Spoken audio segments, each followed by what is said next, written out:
Paytm to tie up with Flipkart to give cashbacks, Bengaluru becomes more employment friendly, LIC to provide depository services of demat accounts, and some good news for senior citizens. But before all that, let's begin today's Money Time with a warning from government agencies. This is me Ajay and let's get started. Now, if you use mobile banking for most of your banking transactions, then you should be cautious. The country's Federal Cybersecurity Agency CERTAIN has said hackers are targeting customers with a new mobile banking virus to hack into mobile banking apps installed in their smartphones. CERTAIN said that the virus can get into the smartphone when the user downloads any app from unauthorized sources. Hackers can use this virus to catch the username and password typed in by the user while logging in the mobile banking app. It is advised mobile phone users to only download apps from the official store of the smartphone companies and that of the operating software. Earlier, this kind of virus was used to hack mobile banking apps of citizens in US, Russia and Spain. But now, hackers are targeting citizens in India.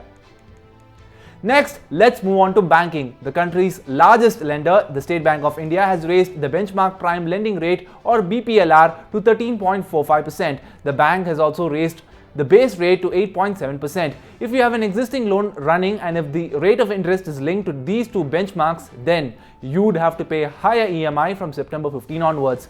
These are the old benchmarks on which banks used to disburse loans. Now, most of the banks provide loans on the external benchmark based lending rate or EBLR and on the repo linked lending rate or RLLR. So, EMIs on most of the loans would not increase for now.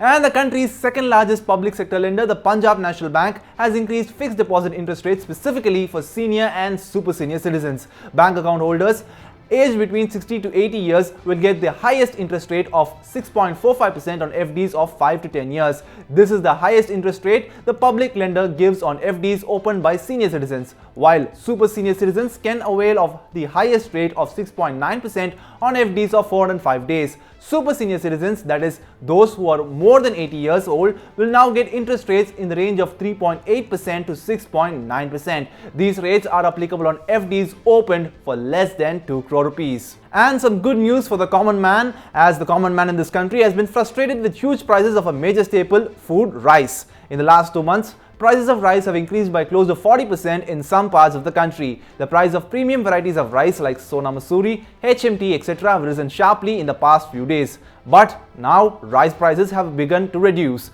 Wholesale prices of rice is down by 100 to 200 rupees per quintal. This may translate into lower retail prices in times to come. Only recently, the government had levied curbs on rice export. And for some news on employment, HR company Team Lead Services has released Employment Outlook report on the hiring scenario in the country. On the basis of this report, employers in India's Silicon Valley, Bengaluru, have shown highest intent to hire in the second quarter of the current financial year. According to the survey, hiring perspective in the country has been robust in the September quarter as compared to the previous quarter. Overall, in India, 61% of employers of India Inc. have shown desire to hire more than the preceding quarter. The sectors in which most number of employers express the desire to hire are information technology, e-commerce, education services, telecommunication, retail, FMCG and healthcare. Now, if you're a shareholder of Anil Agarwal-led Vedanta, then you stand a chance to get a special dividend of 33 to 35 rupees per share after its board meeting on October 11, 2022. The board of the oil to metal conglomerate will meet on October 11, 2022 and would decide dividend payment worth 12,500 crore rupees. If approved, shareholders are in for a treat as the firm had already distributed dividends for FY23 earlier. This will be the second dividend for its shareholders. On Thursday, the counter jumped 2.44% to close at 312.9 rupees per share. And another good news for senior citizens.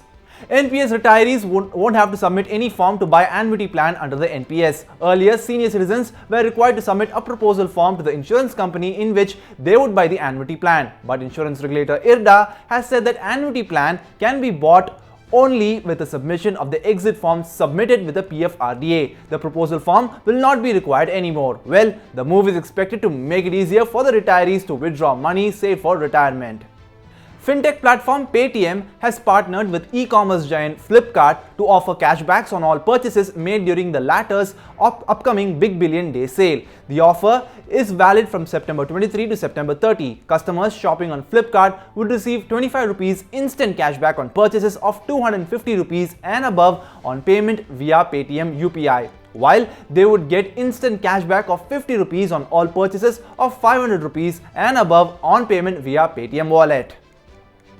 And Thursday was the second day of applying in the IPO of Hashim Engineers International. The IPO has received huge response from investors. Retail quota has been oversubscribed more than 6 times its quota, although qualified institutional investors stayed away from the issue as their quota was still undersubscribed. Non-institutional investors, on the other hand, showed greater interest as their quota was oversubscribed more than 14 times at the end of day 2. Employees' quota was also oversubscribed at the end of the second day of the initial share sale. And we wrap up today's Money Time with some news on insurance. LIC's insurance depository could be a separate subsidiary. Just like NSDL and CDSL, LIC may also start depository services of demat accounts in which insurance policies will be stored. The government is mulling mandating dematerialization of insurance policies in the country. And with that, it's time to call it a wrap on today's Money Time. Do stay tuned to Money9 English's YouTube channel and download the Money9 app. Like and follow us on Facebook, Instagram and Twitter.